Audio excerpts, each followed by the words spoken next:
230 Médias, c'est une société qui travaille dans le numérique. On gère en fait un portefeuille de sites, d'une dizaine de sites, sur des thématiques différentes. Et notre métier, c'est de produire du contenu sur ces thématiques et de mettre en relation les lecteurs de nos sites et des artisans.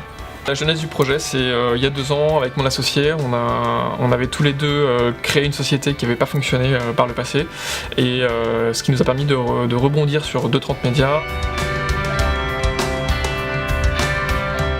Ça serait faux de dire que j'ai toujours eu cette volonté d'entreprendre.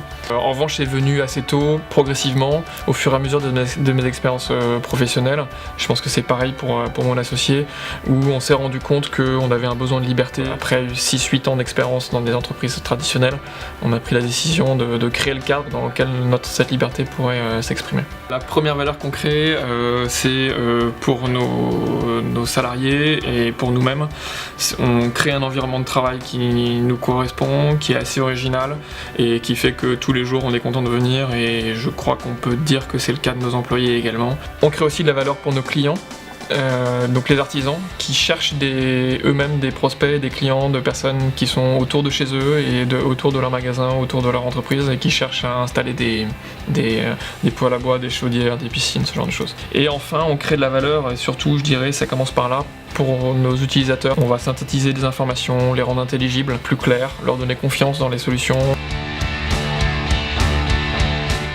Donc on a remporté le prix de l'entrepreneur en 2013 à Bordeaux dans la catégorie coup de cœur. Donc on a été très très content de remporter ce prix, parce que ça validait les choix qu'on avait faits et le travail de l'équipe. Le fait de créer des pôles de compétitivité dans lesquels on va rapprocher les entreprises et les écoles, c'est très important, parce que concrètement, quand on est une entreprise en croissance, le principal problème, c'est de trouver des équipes formées.